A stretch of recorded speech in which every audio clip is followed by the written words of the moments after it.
Speed పెంచిన హైడ్రా అక్రమ నిర్మాణాలకు చెక్.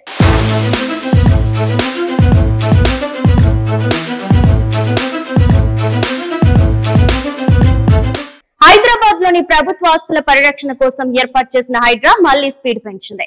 ప్రభుత్వ భూములు, చెరువులు, పేదల ఇళ్ల స్థలాలు, పార్కులు, రహదారులను ఆక్రమించే వారిపై కొరడా జులిపిస్తుంది. కూకట్పల్లి పరిధిలోని డైమండ్ ఎస్టేట్ లేఅవుట్ లో ఆక్రమణలను హైడ్రా కూల్చివేసింది. హైకోర్టు ఆదేశించిన ఆక్రమణలను తొలగించకపోవడంతో సోమవారం రంగంలోకి దిగిన హైడ్రా లేఅవుట్ లోని షెడ్లను బుల్డోజర్లతో తొలగించింది.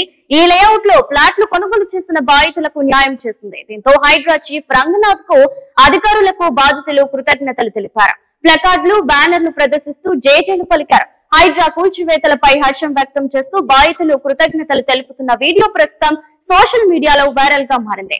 హైదర్ నగర్ డివిజన్ లోని సర్వే నెంబర్ 145లో 9 ఎకరాల 27 గుంటల స్థలంలో డైమండ్ ఎస్టేట్స్ లేఅవుట్ విస్తరించింది. 2000 సంవత్సరంలో ఈ లేఅవుట్ లో 79 మంది ఫ్లాట్లు కొనుగోలు చేశారు. అయితే ఆ స్థలం తనదని శివదుర్గ ప్రసాద్ అనే వ్యక్తి మరికొంత మందితో కలిసి ఆక్రమించాడు. హైకోర్టుకు వెళ్లి తనకు అనుకూలంగా స్టే తెచ్చుకున్నాడు. ఫ్లాట్లు కొనుగోలు చేసిన వారిని వెంచర్ లోకి అడ్డుకు పెట్టకుండా అడ్డుకున్నాడు. దీంతో న్యాయం కోసం 79 మంది బాధితులు కోర్టుకెక్కారు. గతేడాది సెప్టెంబర్ లో బాధితులకు అనుకూలంగా కోర్టు తీర్పు వెలువరించింది. శివదుర్గ ప్రసాద్, ఆయన అనుచరులు ఆ స్థలాన్ని ఖాళీ చేయాలని ఆదేశించింది. అయినా శివదుర్గ ప్రసాద్ ఖాళీ చేయకపోవడంతో బాధితులు హైడ్రాను ఆశ్రయించారు. ప్రజావాణిలో ఫిర్యాదు చేయడంతో హైడ్రా అధికారులు సోమవారం రంగంలోకి దిగి ఆక్రమణలను కూల్చివేశారు.